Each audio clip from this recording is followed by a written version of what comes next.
내 영혼아 여호와를 송축하라. 내 속에 있는 것들아 다 그의 거룩한 이름을 송축하라. 내 영혼아 여호와를 송축하며 그의 모든 은택을 잊지 말지어다.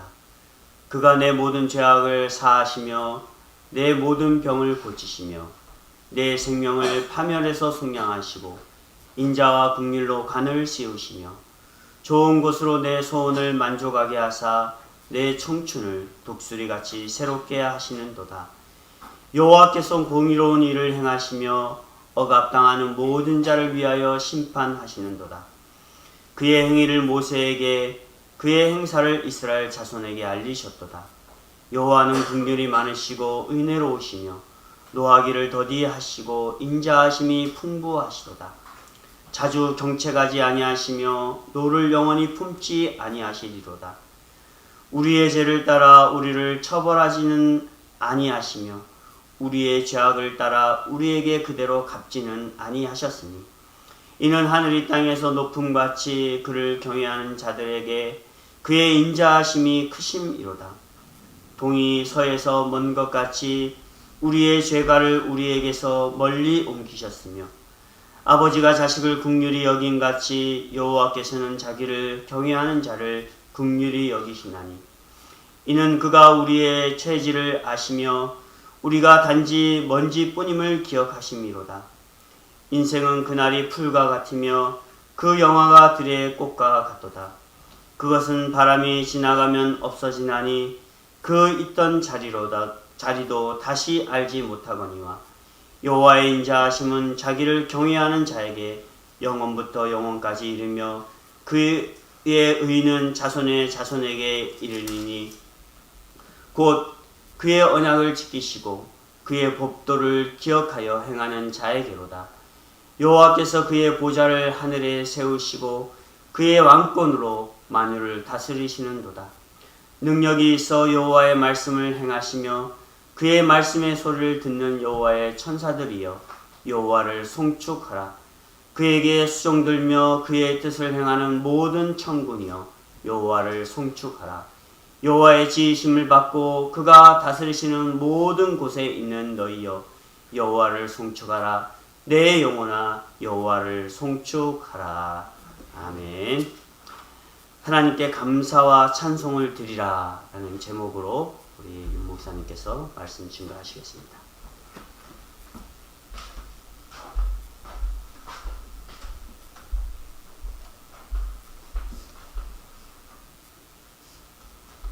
해피 땡스기빙. 오늘은 2020년 추수감사 주일입니다. 올해 추수감사 주일은 여느 추수감사 주일과는 너무나 다른 특별하다고 할 수 있는 추수감사 주일이 아닌가 생각이 됩니다. 모두가 아시는 바와 같이 우리는, 물론 우리뿐 아니죠, 전 세계는 올 한 해를 생각하기도 싫은, 정말로 생각하기도 싫은, 그런데 아직도 여전히 우리와 함께 하고 있는, 그래서 우리가 이렇게 말하죠. with 코로나 이렇게 말하잖아요.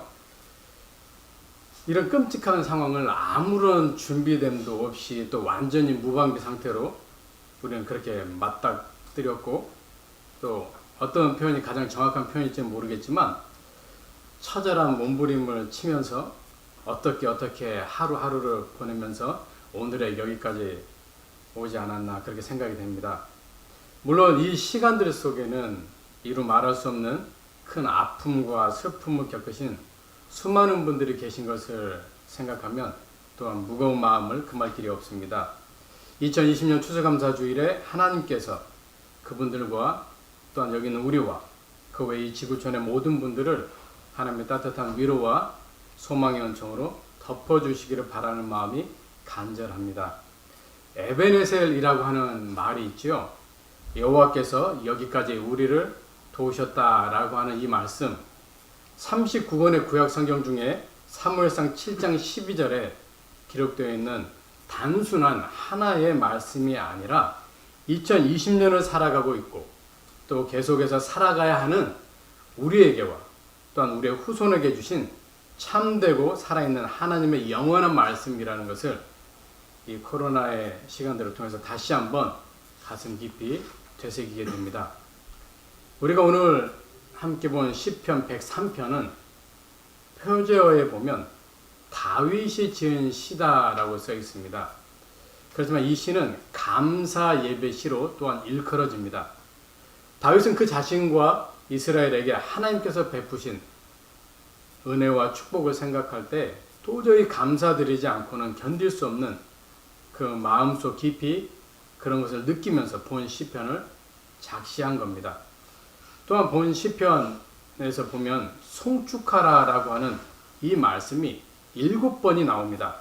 이 말씀을 통해서 알 수 있듯이 또한 본 시편 103편은 찬송시로도 불립니다.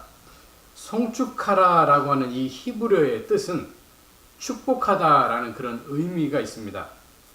그런데 우리 편에서 하나님을 축복한다라고 하는 것은 있을 수 없는 거죠. 그래서 이것은 찬송하다라고 해석하는 것이 합당할 것입니다. 다윗은 그 자신과 이스라엘에게 하나님께서 베푸신 은혜와 축복을 생각하면서 뜨거운 감사의 입술을 여노라면 그와 동시에 마음속 깊은 곳에서 하나님을 향하여 그윽한 찬송이 흘러나오는 것을 또한 느끼면서 이 시편을 작시한 겁니다. 우리 찬송가 중에도 그런 찬송이 있죠. 내 영혼의 극히 깊은 데서 맑은 가락이 울려나네. 지금 다윗은 그와 같은 것을 느끼며 이 시편을 작시한 겁니다. 그러므로 하나님께서 베푸신 은혜와 축복을 생각할 때 감사가 터져 나와야 하는 것은 지극히 옳은 것이고, 또 하나님께서 베푸신 은혜와 축복을 생각할 때 감사와 동시에 찬송이 흘러나와야 하는 것 역시 당연지사다라는 겁니다. 그러면 올해는 어떻습니까? 올해처럼 전 세계가 코로나 바이러스로 인해서 삶의 모든 것이, 우리의 가정이 그랬고 또 우리의 직장이 그러했으며 우리의 사업장과 또 우리 자녀들이 다니는 학교와 또 우리가 섬기는 교회가 엉망진창? 이런 표현이 맞는지 모르겠지만 그렇게 되었다고 볼 때 이 속에서 우리가 정말 하나님의 축복이 있는 것을 우리가 느낄 수가 있는지 알 수가 있는지, 그런 것을 생각해 보면 우리가 과연 이 시점에 하나님께 감사를 드리고 또한 찬송을 드리는 것이 맞는 건지, 이런 생각이 들게 됩니다. 그렇게 현실을 보면 또 이성적인 판단으로 이렇게 보면 하나님을 향한 감사, 하나님을 향한 찬송은 완전히 불가능합니다. 그렇지만 우리는 현실과 이성을 뛰어넘는 믿음을 가지고 있지 않습니까? 우리로서는, 우리의 이성으로는, 우리의 힘으로는 할 수 없지만 믿음이 우리로 하여금 하나님을 향하여 감사를 드릴 수 있게 하고, 믿음이 우리로 하여금 하나님을 향하여 찬송을 드릴 수 있게 만든다라는 겁니다. 우리 하박국 3장 17절의 말씀 잘 아시죠? 비록 무화과 나무가 무성하지 못하며 포도나무에 열매가 없으며 감람나무에 소출이 없으며 밭에 먹을 것이 없으며 우리의 양이 없으며 외양간에 소가 없을지라도 도저히 감사드릴 수 없는 현실, 도무지 찬송드릴 수 없는 현실이라는 것이 이성적으로 판단이 되지 않습니까? 그런데 그 뒤에 나오는 하박국 3장 18절의 말씀을 보면 나는 여호와로 말미암아 즐거워하며 나의 구원의 하나님으로 말미암아 기뻐한다. 선지자 하박국 자신의 힘으로가 아닌, 선지자 하박국 그의 이성적 판단으로가 아닌, 왜냐하면 그것으로는 절대로 감사할 수 없고 절대로 찬송할 수 없기 때문이죠. 그래서 믿음으로 말미암아 선지자 하박국이 하나님께 감사와 찬송을 드리게 되는 것을 볼 수가 있습니다. 그렇다면 코로나와 함께 맞이한 이 추수감사 주일이라 할지라도, 또 코로나로 인하여 삶의 모든 것을 송두리째 다 잃어버리고 맞이한 추수감사 주일이라 할지라도 우리는 현실이 아닌, 우리의 이성의 판단으로가 아닌, 우리의 힘으로가 아닌 믿음으로 하나님께 감사와 찬송을 드려야 한다라는 것입니다. 오늘 말씀을 통해서 우리는 두 가지를 살펴보기를 원합니다. 그 중에 첫 번째는 하나님께서 우리 가운데 베푸신 각가지의 은혜와 축복을 인하여 우리는 하나님께 감사와 찬송을 드려야 한다라는 것입니다. 2절 말씀의 끝부분에 보면 그의 모든 은택을 잊지 말지어다 라고 이렇게 말씀합니다. 다윗은 하나님께서 다윗 자신에게 베푸신 은혜와 축복을 떠올려 보게 되는 거죠. 하나님께서 베푸신 은혜와 축복이 한두 가지가 아님을 다윗은 깨닫고 있습니다. 그리고 결코 그것은 잊어버릴 수가 없는 것이고, 아니 결코 잊어서는 안 되는 것이라고 그는 그렇게 고백을 합니다. 그가 받은 하나님의 은혜와 축복을 3절로 5절에 다음과 같이 고백을 합니다. 하나님께서 내 모든 죄악을 사하시고 내 모든 병을 고치시고 내 생명을 파멸해서 속량하시고 인자와 긍휼로 관을 씌우시고 좋은 것으로 내 소원을 만족하게 하사 내 청춘을 독수리같이 새롭게 하셨도다 라고 이렇게 고백을 합니다. 다윗은 하나님께서 베푸신 이 은혜와 축복이 자신을 향하여 물밀듯이 밀려오는 것을 느끼고 있습니다. 하나님께서 베푸신 은혜와 축복이 일순간에 한순간에 다윗의 전 인격을 그의 온 몸과 영혼을 휘감싸는 것을 그는 느끼고 있습니다. 그 순간 다윗은 하나님께 감사와 찬송을 안 드리고는 견딜 수 없는 그런 상황에 빠지게 된 것을 그가 느끼게 됩니다. 이러한 순간이 어찌 다윗에게만 있겠습니까? 우리도 하나님의 이러한 베푸신 은혜와 축복 앞에 다윗과 같은 이러한 상황 속에 처하게 되면 우리도 감사와 찬송을 안 드리고는 견딜 수 없는 그런 우리의 모습이 있게 될 겁니다. 하나님께서 다윗에게 베푸신 은혜와 축복이 단지 다윗 그의 것이고 우리의 것은 아니라고 혹시 생각되는 분이 계십니까? 특히 코로나로 심각한 상처와 아픔 앞에 더더욱 우리에게는 하나님의 은혜와 축복이 없는 것이라고 생각되는 또한 그런 분도 계십니까? 현실과 이성은 얼마든지 마치 에덴 동산에서 뱀이 하와에게 한 것처럼 우리에게 다가와 속삭입니다. 그런데 그 현실과 이성의 속삭임에 우리는 속지 말아야 합니다. 현실과 이성에게 우리의 마음을 빼앗기지 말아야 합니다. 확실한 것은 성경의 말씀과 같이 현실과 이성은 틀렸다라는 겁니다. 선악을 알게 하는 나무의 열매를 먹고 아담과 하와가 결코 하나님처럼 되지 않은 것처럼 이 현실과 이성이 우리에게 말하고 있는 것은 틀렸다라는 겁니다. 다윗만 제사함의 은혜와 축복을 받았다라고 생각하십니까? 다윗만 영적인 육적인 치유의 은혜와 축복을 받았다라고 여겨지십니까?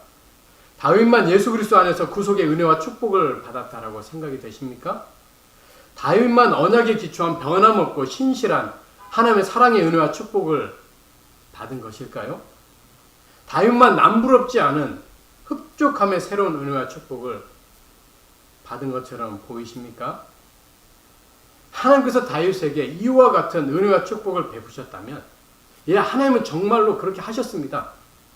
그렇다면 하나님께서는 다윗에게 베푸셨던 그 은혜와 축복을 우리에게도 베푸셨음을 믿으셔야 합니다. 하나님께서는 앞으로도 계속해서 우리에게 이와 같은 은혜와 축복을 베푸실 것을 조금도 의심하지 마시고 또한 믿으셔야 합니다.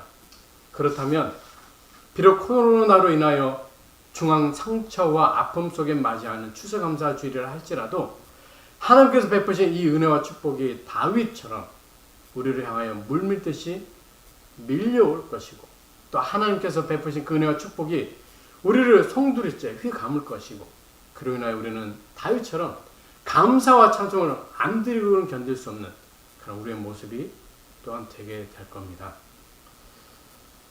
어떻습니까? 코로나로 인한 상처와 아픔이 더 크십니까? 아니면 하나님께서 베푸신 은혜와 축복이 더 크십니까? 하나님의 은혜와 축복은 코로나 중에도 우리 가운데 임하였다라고 하는 것 믿든지 안 믿든지 그것은 성경의 말씀입니다. 바벨론의 포로가 되어 70년을 살게 된 남한국 유다 백성 기억하시죠? 그들이 살고 있는 곳이 바벨론 땅이었기 때문에 하나님의 은혜와 축복이 그들에게 임하지 않았습니까? 비록 그들의 죄로 인하여 포로로 이방 나라에 가서 살고 있었을지라도 하나님께서는 단 한순간도 그들에게 하나님의 은혜와 축복을 안 베푸신 적이 없으셨다라는 것이 성경의 말씀입니다.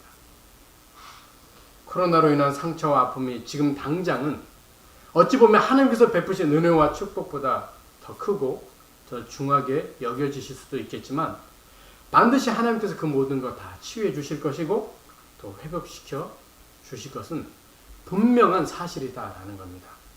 그러므로 우리는 하나님께서 베푸신 은혜와 축복을 인하여 하나님께 감사와 찬송을 드려야 되는 것입니다. 두 번째로 하나님께서 우리 가운데 인자하심으로 행한 것을 인하여 우리는 하나님께 감사와 찬송을 드려야 된다라는 것입니다. 오늘 말씀 6절로 7절에 보면 여호와께서 공의로운 일을 행하시며 억압당하는 모든 자를 위하여 심판하시는도다.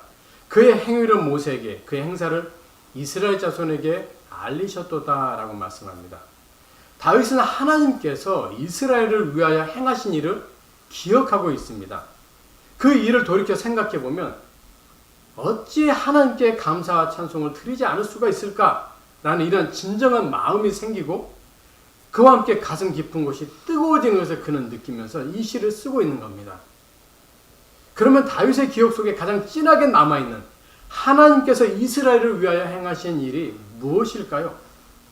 그것은 죄인인 이스라엘을 멸망시켜 버리지 아니하시고 변함없고 신실한 인자하심의 그 사랑, 그 언약적인 사랑으로 끝까지 이스라엘에게 행하셨다라는 겁니다. 8절로 9절의 말씀을 보면 하나님의 속성을 이와 같이 다윗이 노래하고 있습니다. 여호와는 긍휼이 많으시고 은혜로우시며 노하기를 더디하시고 인자하심이 풍부하시도다. 자주 경책하지 아니하시며 노를 영원히 품지 아니하시리로다. 왜 다윗이 이와 같이 하나님의 속성을 노래하고 있는 것일까요? 하나님의 속성이 중요한 것을 그가 깨달았기 때문입니다.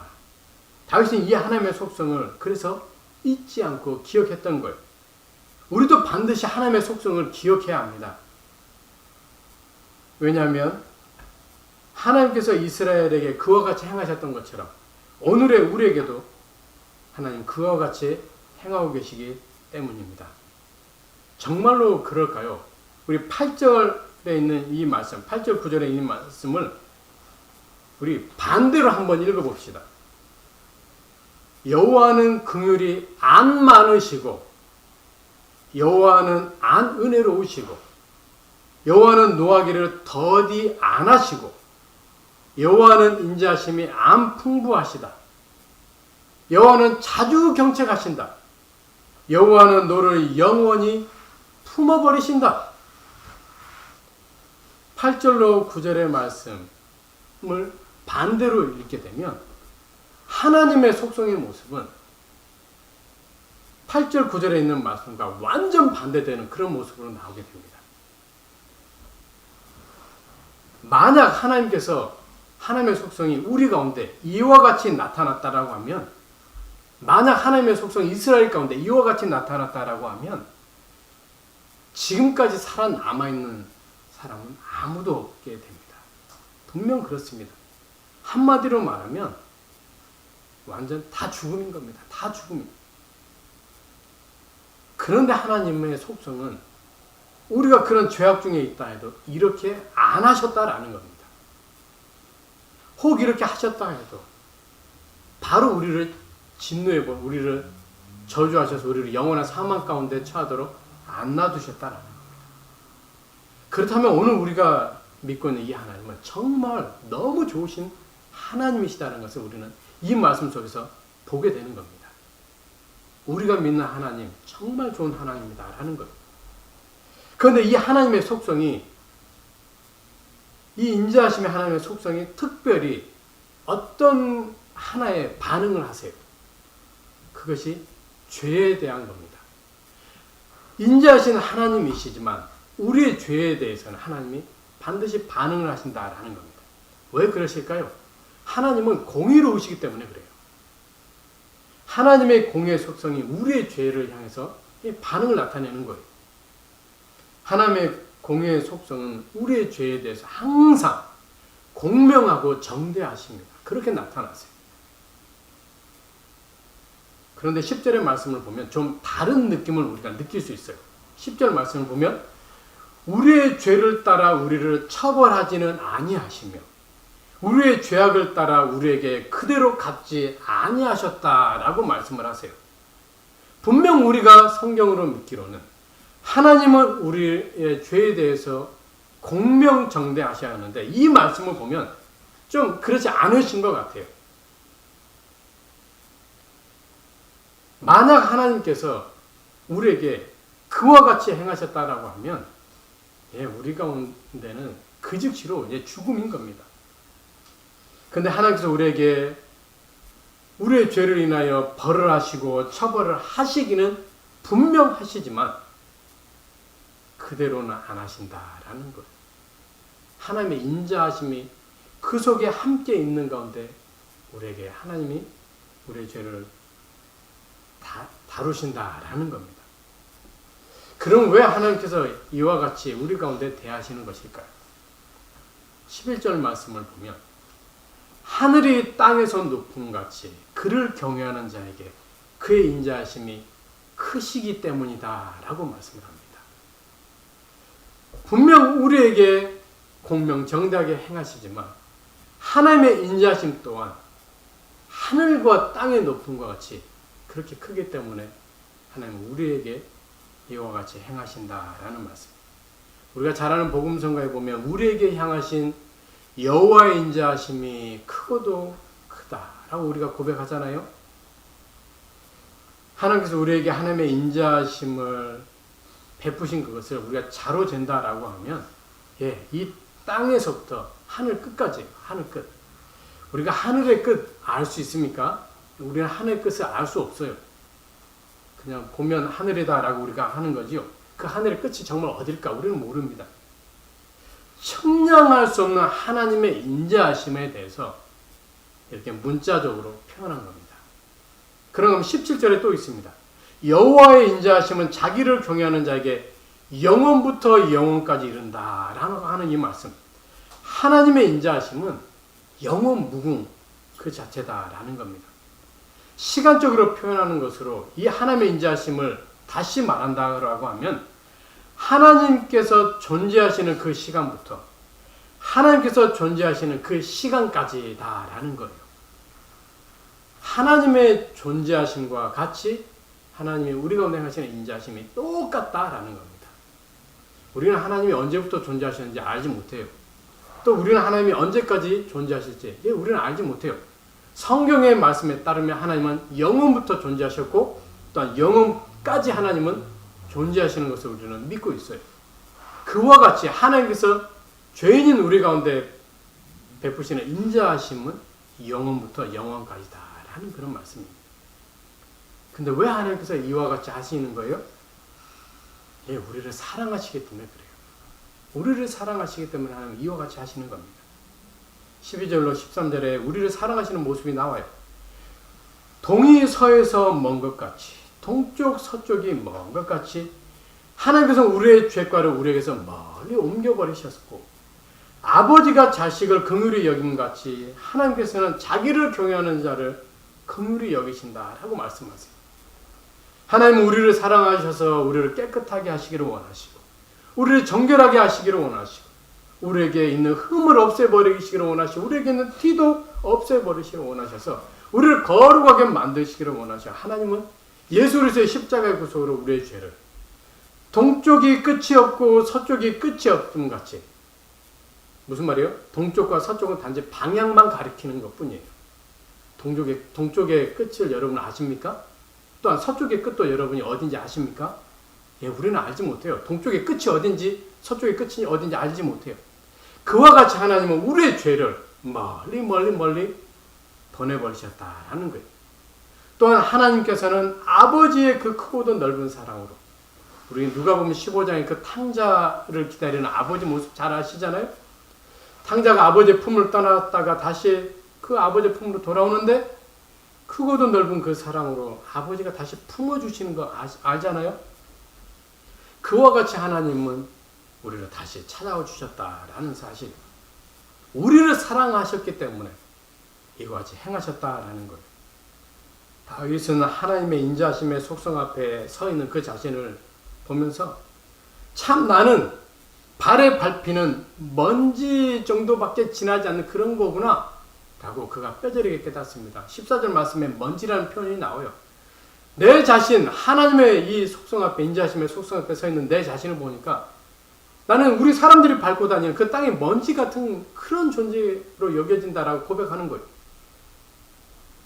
그러면서 또 고백합니다. 바람이 불면 한순간에 그 자취를 감춰버리고 많은 그런 풀, 또한 들의 꽃, 그런 존재라 같이 그가 내가 그런 존재다라고 그런 깨달음을 또 고백을 해요. 15절로 16절에서. 이런 비천한 존재와 같은 다윗 자신을 어찌하여 하나님은 나를 기억해 주시고 영원한 사랑으로 나를 그렇게 굽어 살펴주시고 또 우리 이스라엘을 하나님 어찌하여 이와 같이 인자하심 가운데 행하셨는지 그것을 깨달으니까, 느끼니까 다윗의 그 마음이 막 뜨거워지는 거예요. 그러면서 하나님 앞에 감사와 찬송을 드리고 있다라는 겁니다. 비단 다윗뿐이겠습니까? 우리도 비천한 존재 아닙니까? 내 자신 왕과 같은 그런 존재입니까? 하나님 보실 때 우리는 다윗의 고백과 같이 먼지, 흙, 우리의 본래가 그렇잖아요. 그런 존재밖에 지나지 않아요. 잠깐 부귀영화를 누리다가 사라져버린 그런 꽃과 같은 그런 존재, 그런 존재에 지나지 않아요. 그러니 어느 누가 우리를 알아주겠습니까? 어느 누가 우리를 기억해 주겠습니까? 어느 누가 우리를 사랑해 주며 어느 누가 우리를 굽어 살펴주고 멸시 안 받으면 다행인 거고 무시 안 당하면 본전 아닙니까? 그런데 우리가 믿는 하나님은 세상은 우리를 비천하게 대한다 해도 우리를 완전 존귀하게 대해주세요. 세상은 우리를 완전히 안 알아줘도 우리가 믿는 하나님 우리를 완전 잘 알아주세요. 세상은 우리를 완전 기억조차도 안 해줄 수 있어요. 그러나 우리가 믿는 하나님은 우리를 완전히 기억해 주세요. 세상은 우리를 완전히 안 사랑해줘도 우리가 믿는 하나님은 완전 사랑해 주세요. 하나님 그 끝없는 인자하심, 그걸 사랑해 주세요. 세상은 우리가 어떤 형편과 상황이 있는지 안 알아줘도 하나님은 우리를 완전 굽어 살펴주고 계세요. 하나님의 인자하심으로, 예수님의 그 십자가의 사랑으로 우리를 그렇게 하나님 대해주고 계신다라는 거예요. 이처럼 비천한 우리를 먼지와 같고 들의 꽃과 같이 한순간에 부귀영화를 누리는가 싶다가 다시 그 바람 앞에 휩쓸려 없어져 버리는 것 같은 그런 우리일지라도 하나님이 이렇게 크고도 놀라신 인자하심을 우리에게 대하니 우리가 어찌 하나님 앞에 감사 안 할 수 있고 찬송 안 할 수 있겠어요? 내 영혼아 여호와를 송축하라. 내 속에 있는 것들아 다 그의 거룩한 이름을 송축하라. 능력 있어 여호와의 말씀을 행하며 그의 말씀의 소리를 듣는 여호와의 천사들이여 여호와를 송축하라. 그에게 수종들며 그의 뜻을 행하는 모든 천군이여 여호와를 송축하라. 여호와의 지으심을 받고 그가 다스리시는 모든 곳에 있는 너희여 여호와를 송축하라. 내 영혼아 여호와를 송축하라. 다윗은 전 피조 세계를 향하여 영계에 피조된 모든 존재를 향하여 무엇보다 다윗 자신을 향하여 하나님께 감사와 찬송을 드리자고 촉구하며 그의 시를 끝맺고 있습니다. 2020년 추수감사주를 맞이하여 올해 하나님께서 우리 가운데 베푸신 은혜와 축복을 우리 다시 한번 기억해 보십시다. 코로나, 그거는 핑계에 지나지 않습니다. 하나님께서 우리 가운데 인자하심으로 행하신 것을 우리 한번 떠올려 봅시다. 그래서 이 모든 것을 인하여 하나님께 진정으로 감사와 찬송을 올려드리는 우리 모두가 되시기를 예수님의 이름으로 축원합니다. 아멘. 기도하겠습니다.